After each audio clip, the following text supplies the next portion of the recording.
Slavery is back.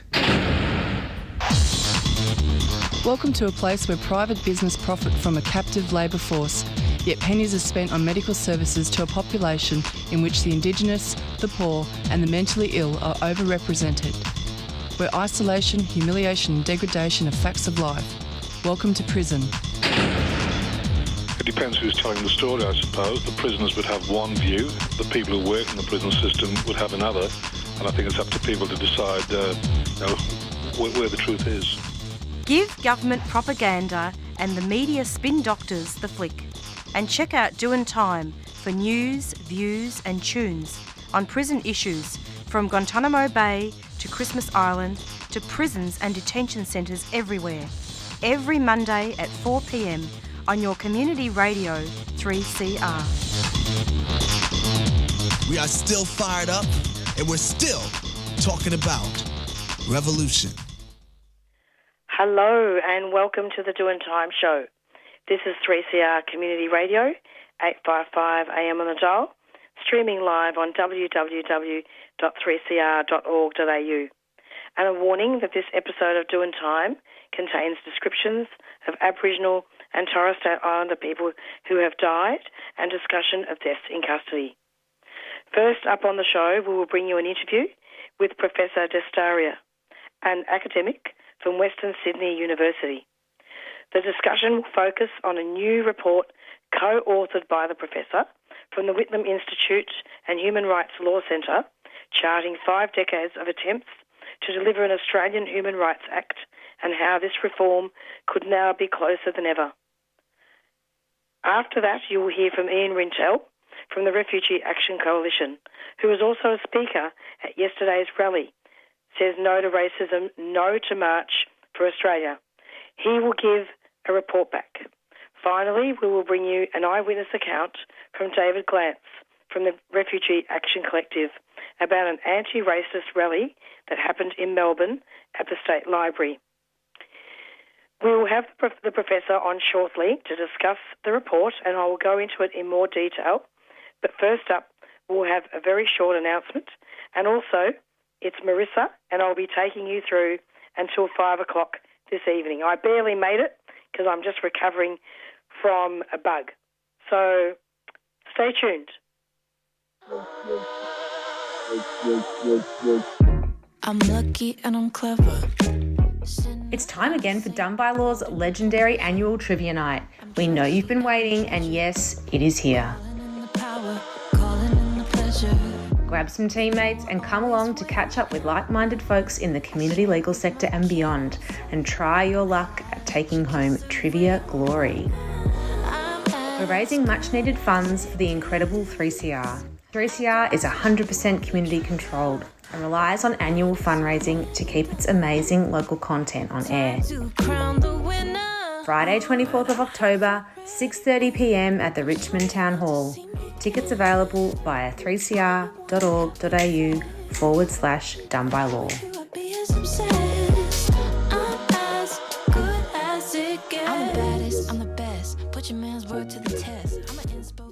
And in case you've just tuned in, this is the Doin' Time show, 3CR.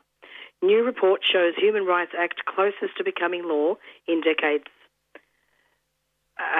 So we'll be interviewing Professor Dastyari, and she's from the Western Sydney University. She's an academic, and she co-authored the report Legislating Human Rights Act from Whitlam to Now. And the report traces a long and unfinished journey from Whitlam's first human rights bill in 1973 and examines how successive governments have tried and failed to deliver an Australian Human Rights Act. The report shows how efforts have been derailed by a pattern of political opposition and misinformation rather than a lack of public support. Can Anthony Albanese establish an Australian Human Rights Act, take a practical step in repairing Australia's broken system of rights protections and ensure human rights remain at the forefront of government decision-making for decades to come? Professor Dastyari will speak to the challenges Australia has faced in legislating a Human Rights Act, the benefits an Australian Human Rights Act would provide for people, and why Australia could be closer than ever in the political opportunity to achieve one. Hello, Professor. Welcome to the program. Hello. Thank you for having me. Thank you so much for coming on. Now, I'm wondering if you could just briefly introduce yourself in case there are any corrections to your bio. Oh, no, you did a wonderful job. So I'm Azadeh Dastyari. I'm the Director of the Centre for Western Sydney at Western Sydney University. And feel free to call me Az. Thanks, Az. How lovely to have you. Az, would you just be able to talk about the report? And look, this is actually long overdue, and there's a lot of history, isn't there? Yeah, absolutely. So Whitlam tried to introduce the Human Rights Act as 53 years ago, and he was unsuccessful, obviously, in doing it because, all of these decades on, we still don't have a Human Rights Act. And he wanted to introduce the Human Rights Act because he could see that our country needed it for its democracy, to make sure that we're protecting the vulnerable, and to make sure that we're actually abiding by our international agreements and ratifying our international treaties and implementing our obligations into Australian law. But from the time that Gough tried to introduce the Human Rights Act to now, there has been this really sustained opposition to having more rights protections in our legal system. And the people that don't want us to have human rights protections in our laws have really recycled the same arguments against the Human Rights Act over and over again. And they've used arguments like our system doesn't need it, we already have existing protections, that somehow having a Human Rights Act would lead us to have less protection, or that government, Parliament would have less power and judges would have more power. But what we've seen is that over the years, these arguments that, again, keep getting recycled have lost some of their bite, because we've had these Human Rights Acts in Victoria, of course, but also in Queensland, in the ACT. And what people have seen is that when these Human Rights Acts have been introduced, we have had greater protections, we have had governments think about human rights before passing legislation, and we've seen that there are a lot of things we can do, a lot of models we can put into place that don't take too much power from governments, like the politicians, and don't hand too much power to the judges, but just make sure that public authorities, that decision makers, and that lawmakers have to consider human rights before they make legislation. So because of the passing of these acts in other parts of Australia, still not federally, and because we're seeing that it's very needed, the Royal Commissions, for example, into disability, into aged care have shown us what can go wrong. Robo-debt has shown us what can go wrong when governments don't think about human rights, and that the patchwork of protections we have at the moment are not enough. So there's a real push again to pass the Human Rights Act that has kind of really ignited at the moment. It's very interesting that these things are talked about by government, saying that that they're going to lose power. That happens a lot, doesn't it? Yeah, absolutely. And the thing is that sometimes it's a really good thing for governments to have to consider human rights. So it's actually false to think that governments would lose too much power. Like we've seen in the model in Victoria, for example, that fortunately or unfortunately, if governments wanted to, they can still pass acts that are in violation of human rights. They just have to say that they're doing it. And that the act that they're passing or legislation they're passing is inconsistent with human rights. So a Human Rights Act doesn't necessarily stop governments from passing legislation or losing too much power. What it does do is make governments have to fess up and say that they are passing legislation that's not human rights compliant. So it makes them think about human rights. And it also means that they're answerable to the public, who can go, oh, okay, you've openly said that this piece of legislation is not compliant with human rights. So it adds kind of this public pressure, but it doesn't limit the power to pass legislation that they want to pass. So that kind of argument of, we're not going to have enough power to run government properly is a really false one. Very false indeed. I mean, is there a way that we can perhaps discuss Aboriginal deaths in custody? Absolutely. The Doing Time show really looks at a lot at police powers, Aboriginal deaths in custody, and looks quite a lot at violations of human rights for prisoners and, all marginalised communities. How could a Human Rights Act be applied to that? Can you comment on that? Yeah, absolutely. I think this is a really good example of what we have at the moment isn't working. We have too many, one person is too many Aboriginal deaths in custody. We have inhumane conditions in our prisons. We have a system that's very, very broken. Now, a Human Rights Act wouldn't necessarily fix everything, nor would it fix everything overnight, but what it would do is make governments a public authority. So if it's a federal prison, the federal prison would have to be regulated by legislation that has to take human rights into consideration. So it would strengthen human rights in those kinds of systems. Again, I think there's, a piece of legislation can't do everything, but it's a big step forward in making sure that governments have to think about human rights when they're making rules about prisons, when they're making rules about conditions, when they're, making decisions about what happens inside our prison system. Absolutely. And I think one of the things that would be important to note here is in regards to that, hopefully there would be less rights that would be breached, because at the moment there is a serious breach, not only in our prison system, but also with the way that Aboriginal people have been treated in our society. Absolutely. I mean, that's definitely true. Again, a Human Rights Act can't do everything. Victoria does have a Human Rights Act, and we're seeing that that hasn't solved all the problems of the state prisons, but it helps. It really does help, and it will help at the federal level as well. And we've got a really uneven system at the moment, so some states have Human Rights Acts, some don't. So if we're just using the example of prisons, we have better protections in some parts of Australia and not in others. But I think when it comes to things like the treatment of Aboriginal and Torres Strait Islander peoples in our country, there's just so much work that has to be done in so many different areas, and a Human Rights Act is part of that attempt to kind of undo a little bit of the violence of colonisation that we're seeing continue today. Indeed.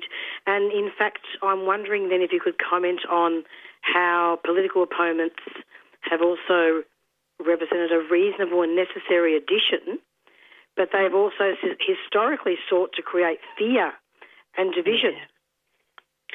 Yeah, absolutely. There's been a real attempt to paint a Human Rights Act as almost evil. In fact, they have used the language of evil as if the people that are fighting for a Human Rights Act are not trying to protect the most vulnerable and also keep governments accountable, but that they're somehow trying to take people's rights away. And the best way we can combat that is to educate ourselves, educate each other. A lot of people think we have a Human Rights Act. So Amnesty International did a survey, and the majority of the Australian people, 75%, want a Human Rights Act. Only 3% don't. But a lot of people also think we already have one, and I think we can blame American TV for that as well. So to combat kind of the opposition, which is a small opposition but a very vocal opposition, we need to keep talking about how much our society would benefit from a Human Rights Act, how much it would help things like Indigenous deaths in custody, a prison reform. It would help with healthcare, it would help with housing, it would help with education. the fact that this has tangible, real consequences if we're able to pass an act like that, and not engage too much with arguments that are often made not in good faith. They're just trying to kind of sensationalising to weaken the campaign. Yeah. I mean, really, God help us if the government has to exercise transparency here. Yeah. That's right. I think about human rights acts, human rights before passing legislation. Yeah. It beggars belief. I mean, I was actually watching SBS last night, and I was quite appalled, and it was such a disgrace that a treaty has just come through to Victoria, and the Liberal government will repeal it. There seems to be an ongoing pattern here that anything good, always has to be, taken away. I think it's an ongoing struggle, isn't it? If we take 2 steps forward, we might have to be pushed 1 step back. But I think as long as, people are engaged in the good fight, we have people like you educating the public, then hopefully they can't take everything away, and hopefully we'll make wins so that we can ensure that we're living in a more just, more fair, more equal country. Indeed. Could you just tell listeners the link to the report? Yeah, so if they go to the Human Rights Law Centre's website, there should be a link to the report from the Human Rights Law Centre's website. So I'll direct everyone to go there. There you will also find the campaign for a Human Rights Act, so you can sign up, you can read more about it. But head up to the Human Rights Law Centre. Thank you so much, Professor, for coming onto the program. Thank you so much. Really appreciate everything that you do, and good luck with the wonderful program. Thank you. Take care. Take care. Bye. Bye-bye. You're listening to 3CR, an apartheid-free zone. 3CR's Committee of Management has passed a declaration formalising our commitment to a free Palestine. As an apartheid-free zone, we're committed to boycotting Israel's regime of oppression. We stand firmly against apartheid in Palestine and encourage other organisations to join us in this struggle. Visit our website to read the full declaration and learn more about our commitment to justice and liberation for Palestine and the apartheid-free zone movement.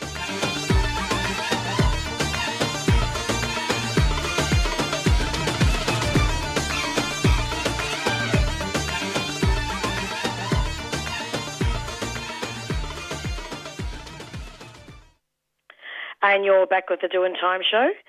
And you just heard an interview with the Professor Dastyari, about a report legislating human rights acts from Whitlam to now.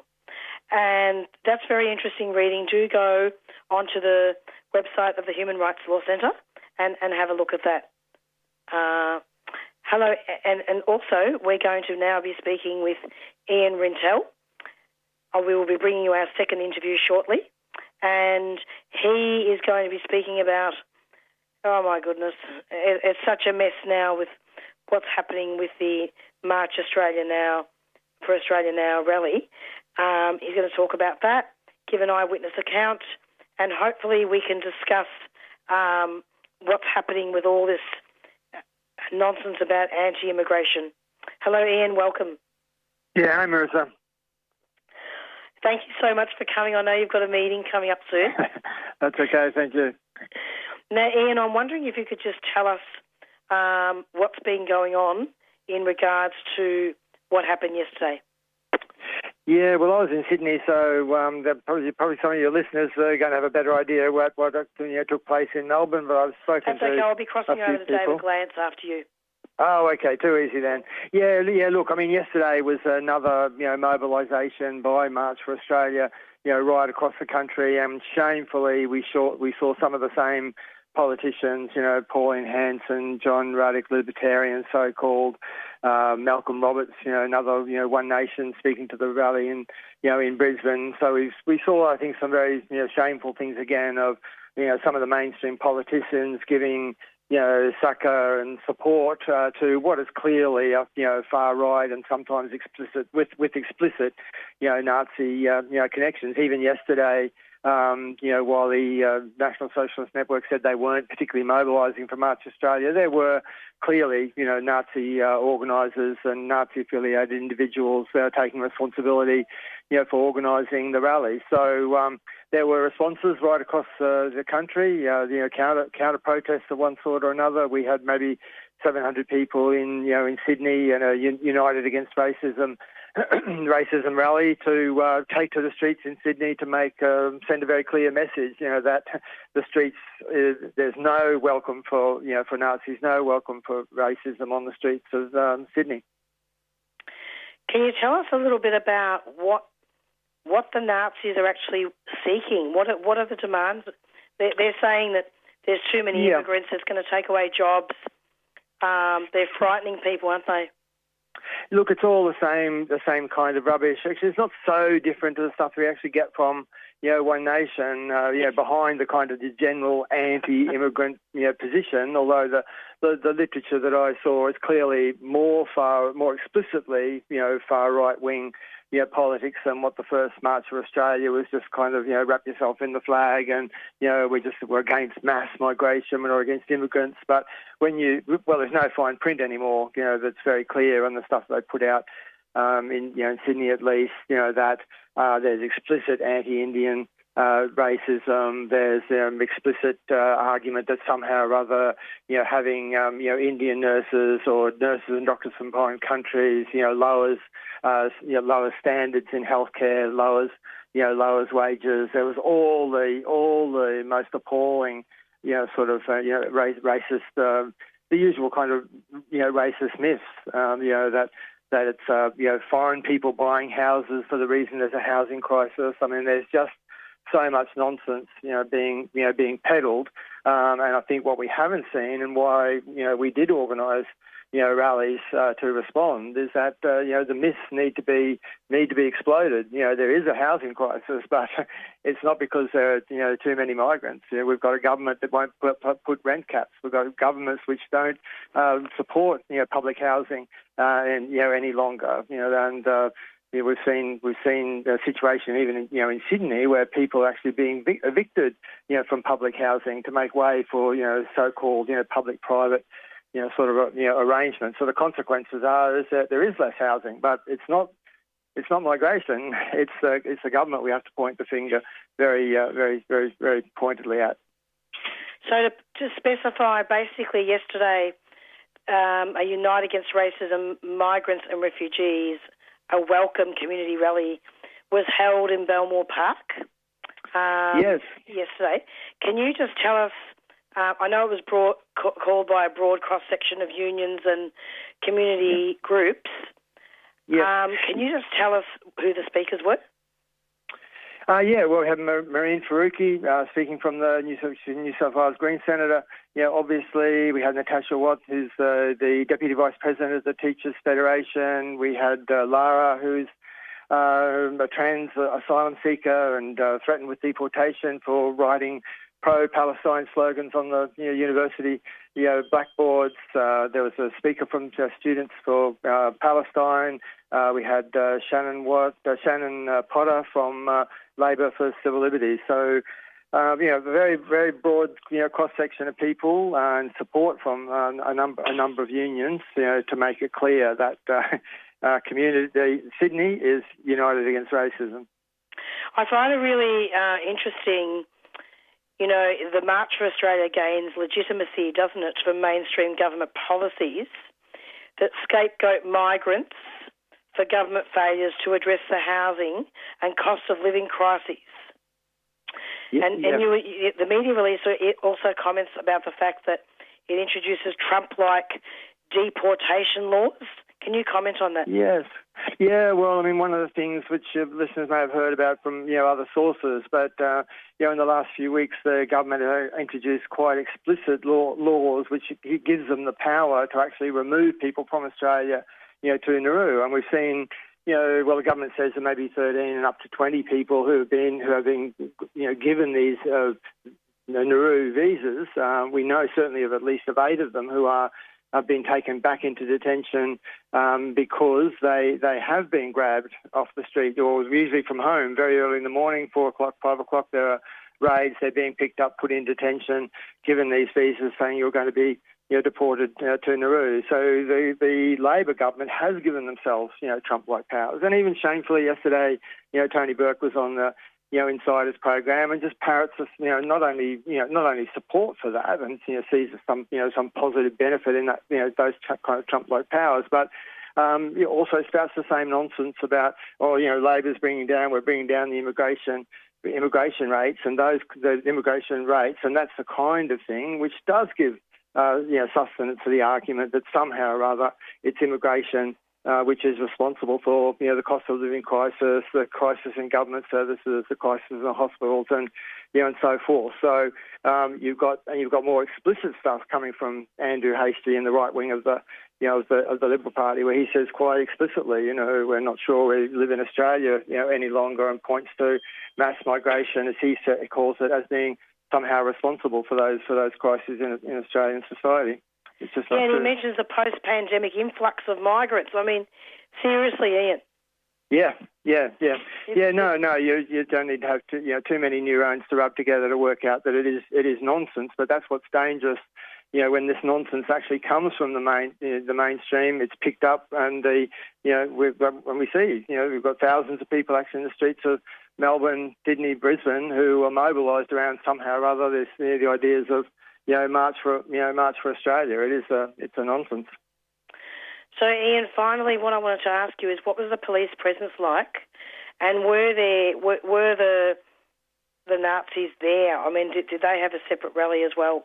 Can you paint a picture for listeners? Yeah, there was. Yes, I mean that was the reason we actually organised a demonstration in Sydney yesterday. The March for Australia was in Hyde Park. We're in Belmore Park. Now our paths didn't cross, and there were big police presence at different points as we marched around the streets of Sydney to make sure that the paths didn't cross. We weren't particularly interested in crossing paths in Sydney. At this stage, it was a matter of simply trying to get as many people in the streets of Sydney to make it clear, that there were anti-racists in the city that would organise against them, and that's what we attempt to do. So the police are relatively restrained in Sydney compared to what I've seen in Melbourne, obviously.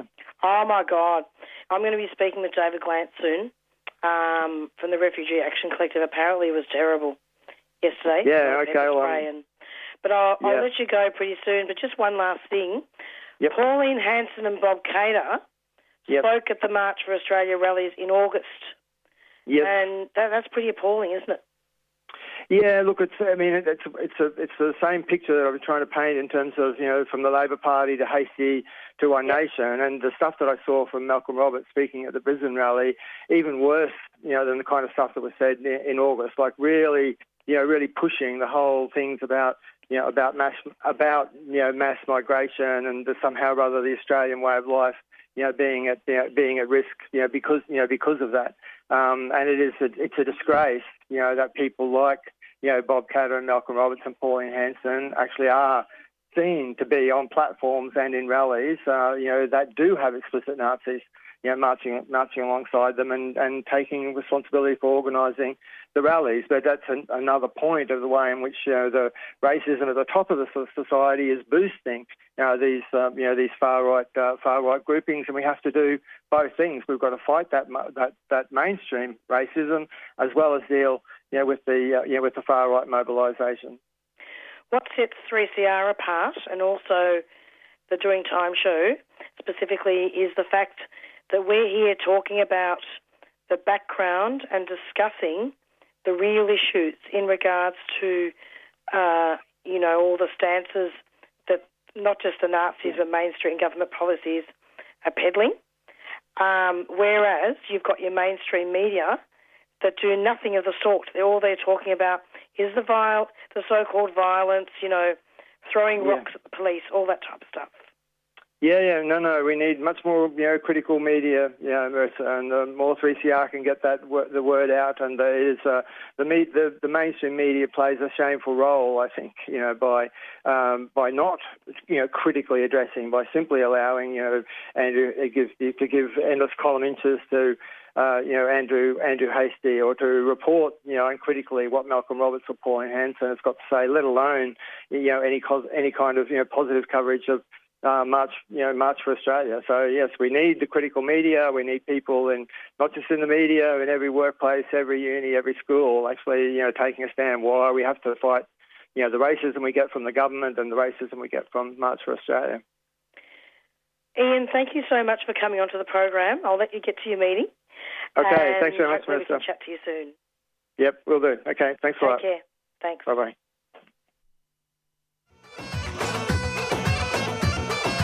What's taking place in Palestine is horrendous. Here are some ways that you can keep yourself informed and involved. Listen in to Palestine Remembered every Saturday morning at 9:30am or listen to the podcast. Join the APAN mailing list at apan.org.au for updates, news about actions you can get involved in, and where you can donate to provide humanitarian assistance. Listen to other news and current affairs programs on 3CR that also cover Palestine. The oppression of the Palestinian people has been going on for 75 years. It has to stop. You can be part of making that happen by staying informed and active. APAN is a proud supporter of 3CR.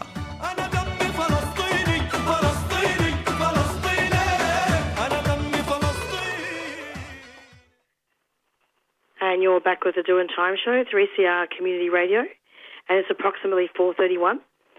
And you just heard an interview with Iain Rintoul from the Refugee Action Coalition, and he spoke about what happened at the rally at Belmore Park, and talked about some of the government policies of anti-immigration, and spoke about a lot of things about the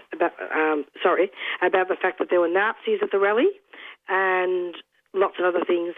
I'm now going to cross over to David Glanz, and he will give an eyewitness account of what happened at the anti-racist rally in Melbourne yesterday at the State Library. Hello, Marisa, David, welcome. Thank you very much. Thanks for having me. David, I can barely hear you there. Yes, is that better? That's a bit better. Yeah, Okay, I'm just getting over a bug in case you think my voice sounds a bit different. You do sound a little croaky, so good on That's you for okay. sticking with it. Anyway, I'm wondering if you could just talk yesterday about what happened at the rally, and just give a little bit of an update and report back. Yeah, sure. Look, I think we started off very strong. I would say between 1,500 and 2,000 people formed up at the State Library and then marched through the city. Our aim was always to get as close as we could to the racists, to outnumber them, to shout them down, demoralise them, and make them feel like it wasn't worth turning up to rallies. And unfortunately, the Victoria Police put enormous resources into making that very, very difficult. And then when they had the opportunity, they used that enormous array of weapons that they have available to them nowadays to attack and in some cases badly injure a number of anti-racist protesters.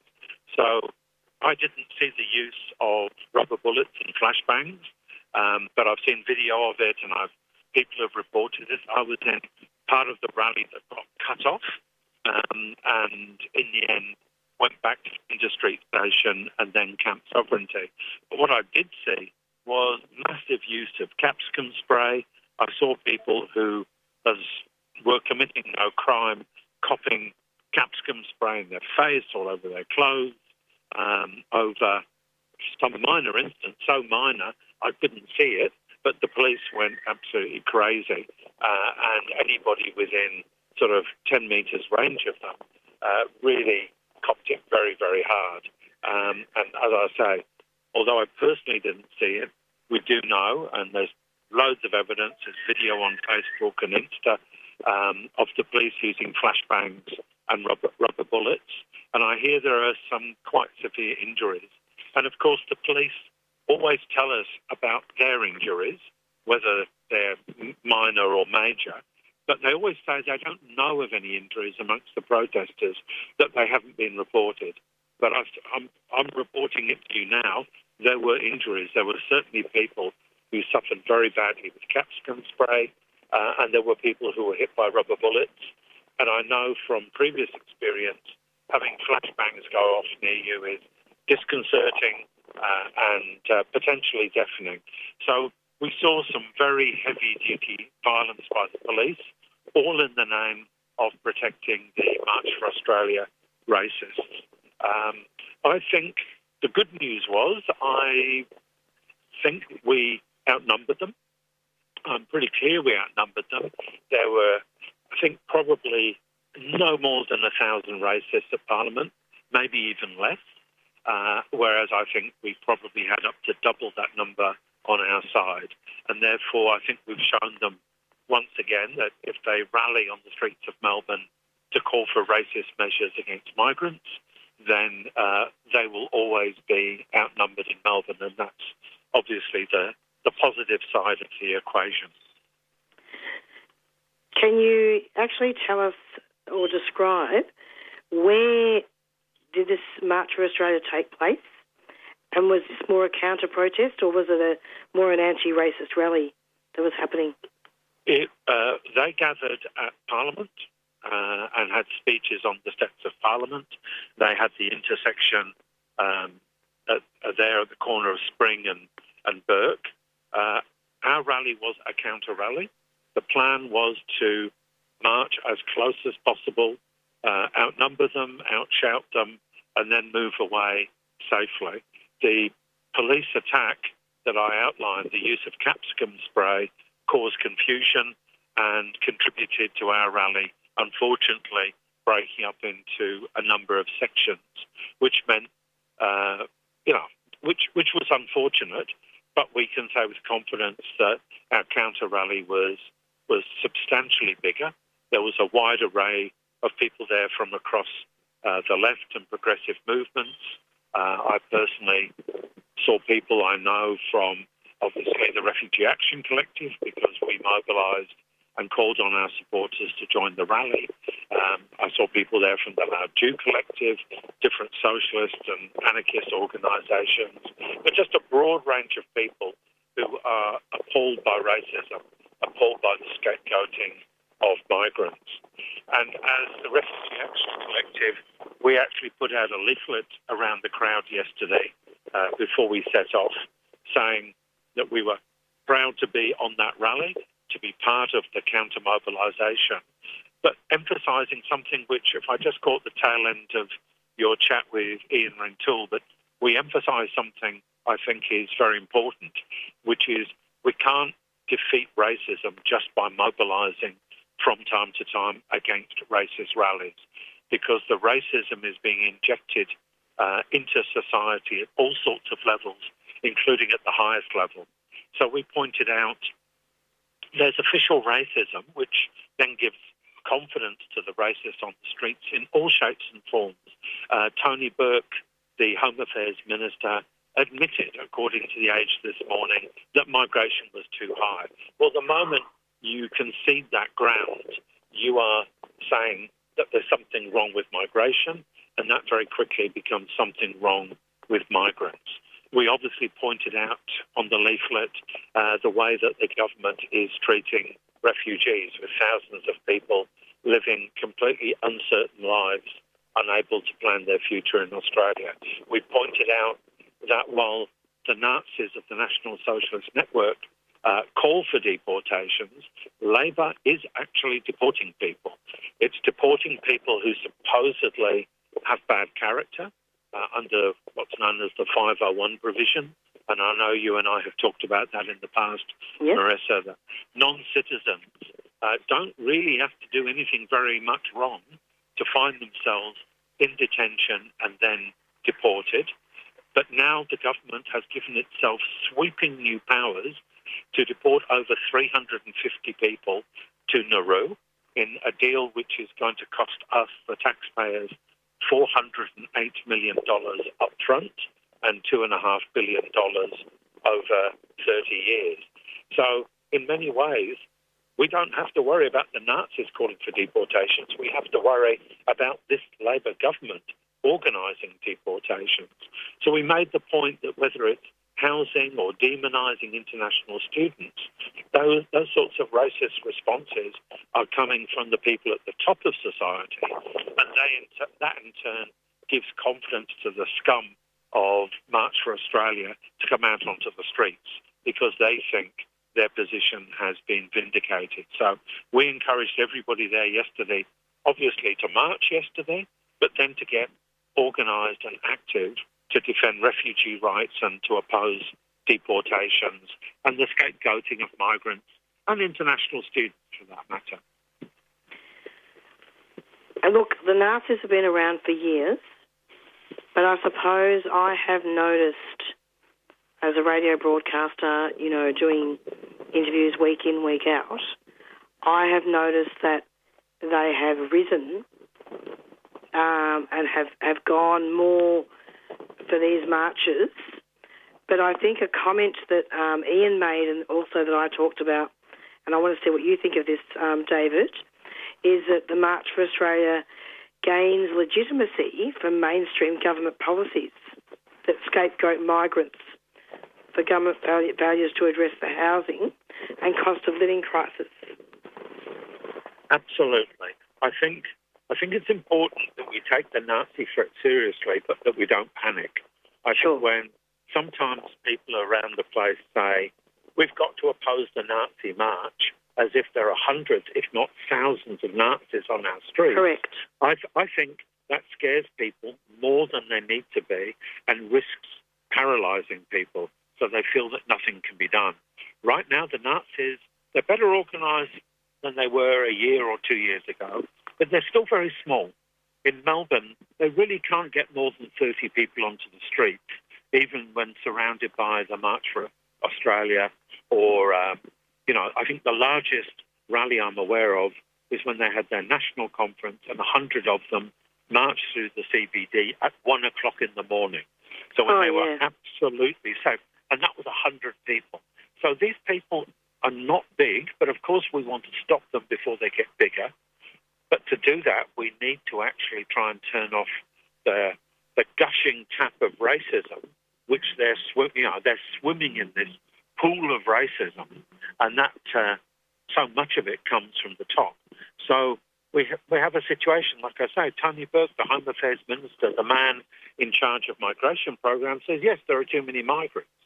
Well, when he says that, he's basically allowing people to think, yes, there are too many migrants, that's why I can't get a house. Whereas actually, there are all sorts of very simple reasons why people can't get houses. There are tens of thousands of houses standing empty in Victoria and around the country. That's one point. Secondly, governments have stopped building public housing, or even in some cases social housing, which is obviously not as secure as public housing. And we know here in Victoria, they're knocking down public housing. They're actually reducing the public housing stock, and that puts pressure on demand for rental properties. And then you've got this continuous drip of public money, subsidies going to landlords and property speculators in the shape of negative gearing, which basically means they pay less income tax, or concessions on capital gains tax. So when they cash in a property, they pay less tax back to the government. And that, as so many other people have said, this isn't my brilliant insight, I'm just sharing a view that many people say, housing used to be primarily something which was about shelter, security, and a sense that you belonged in the world. Now housing is a speculative property. For those people who read The Age, they have the Domain section. They have stories every other day, basically, about house prices, where you can cash in, where you can buy houses to get the best outcome. Exactly, David. A house should be somewhere where people live. And migrants are not responsible for that speculation and for that failure to build public housing. Look, historically, there has been a very, very disgraceful element in government, and I'll give you a little bit of an example. Even growing up, even when I was at school, and also as an adult, a young adult, oh, go home, wog. You're taking our jobs. I mean, this has been rampant for many, many years.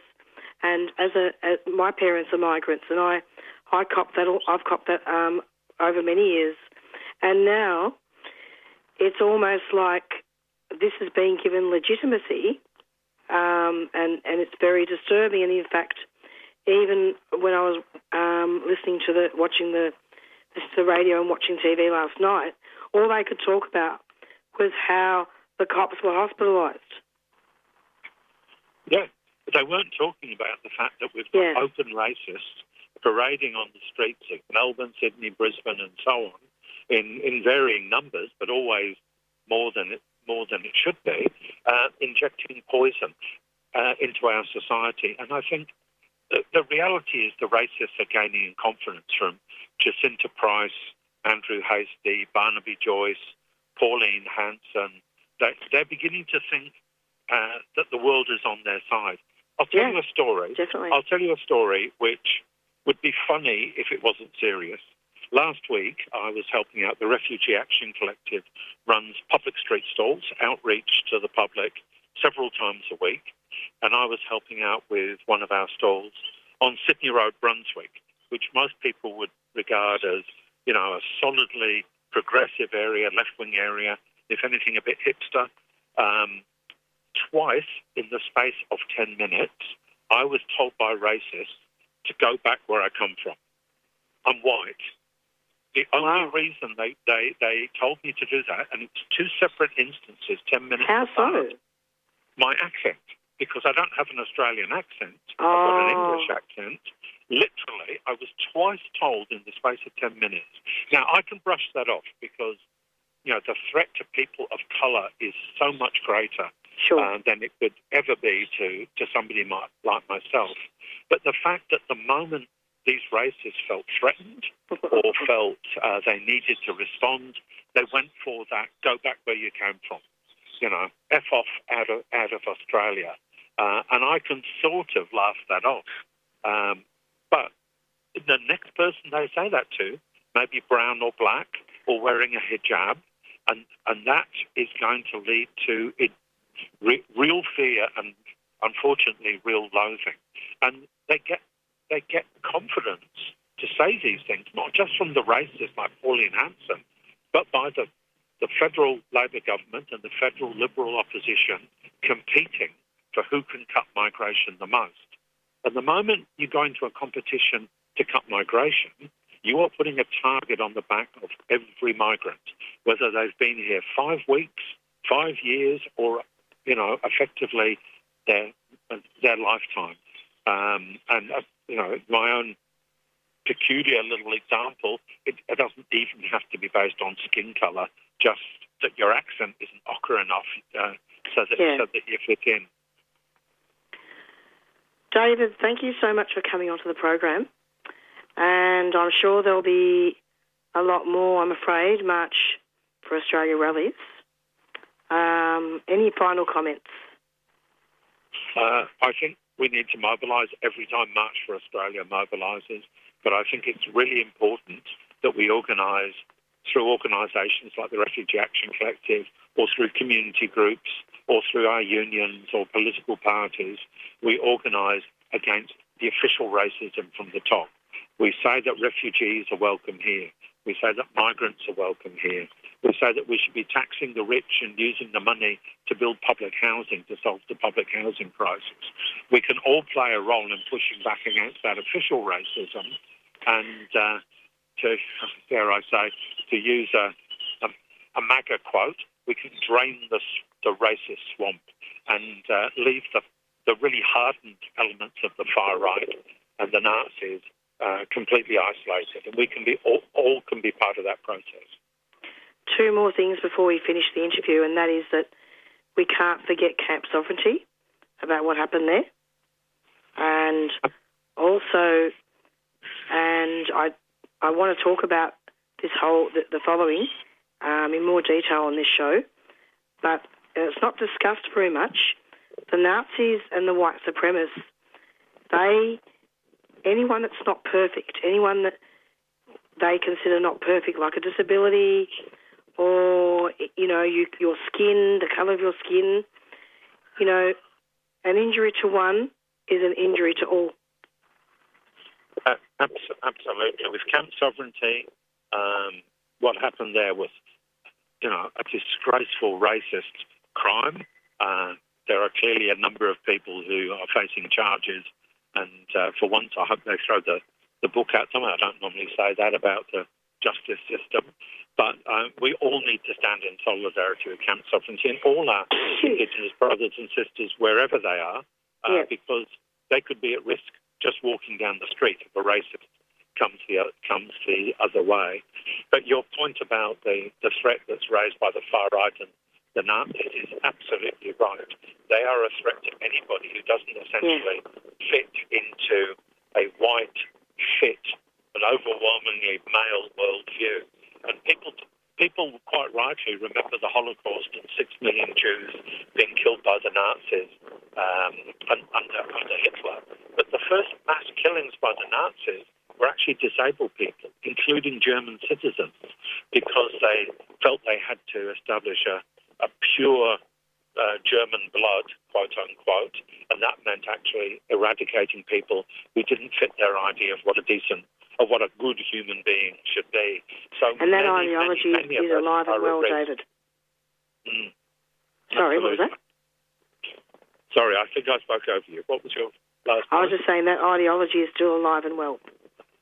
It is, and we need to make sure that those who believe it feel that they can get nowhere and they give up and they just, rot away in the sewers where they belong. And let's also give a shout out to and solidarity to all the people that were injured by the police yesterday. And I'm hoping that there can be some justice there. Absolutely. And we should be calling for the disarming of the police. They have become increasingly militarised, especially over the last, 5-10 years. The idea that we're talking about, the ordinary copper on the beat, we're not. We're talking about people who look like they're soldiers with helmets and guns and all sorts of weapons, which at the end of the day are designed to hurt people. And we know it's always going to be progressive people of the left who are most likely to be hurt. So calling for the disarming of the police, I think, is another thing that we should be looking at. Thanks so much, David, and we're nearing the end of our show. Have a lovely night. Thanks very much for having me, Marisa, and I hope your voice gets back to normal very soon. Oh, it will, don't worry. Thanks a lot. Okay. Bye-bye. Bye. 3CR is one of a kind.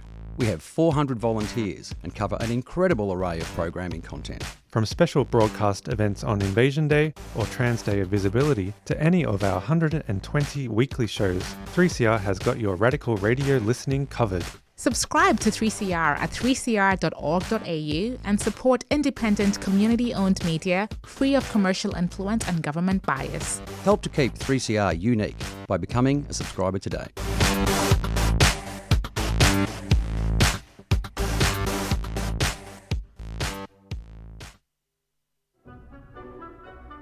Standing Together for Public Housing is a campaign to stop the privatisation of public housing. Come to a public meeting at 6 p.m. on the 23rd of October at the Capitol Theatre to have your say on how to maintain and build more public housing instead of knocking it down.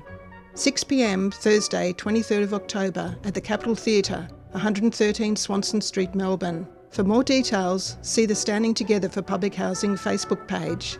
The Public Housing Campaign is a 3CR supporter.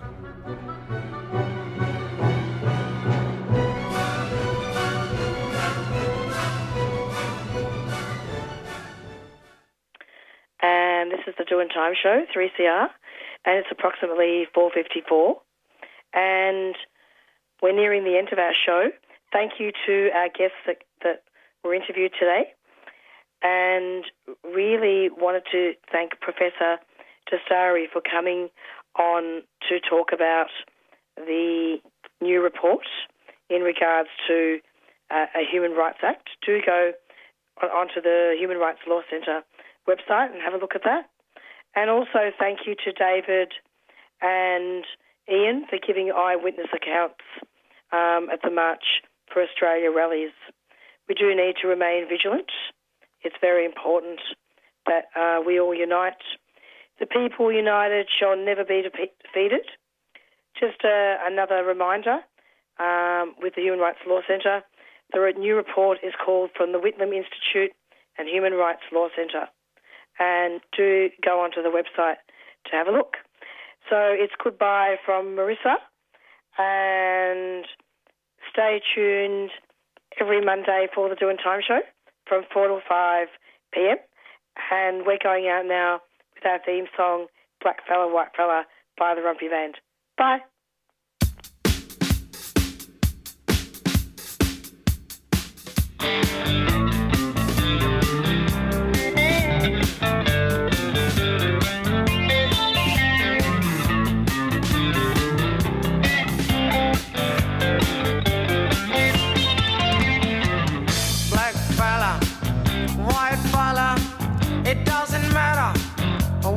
Color, as long as you a true fella, as long as you a real fella.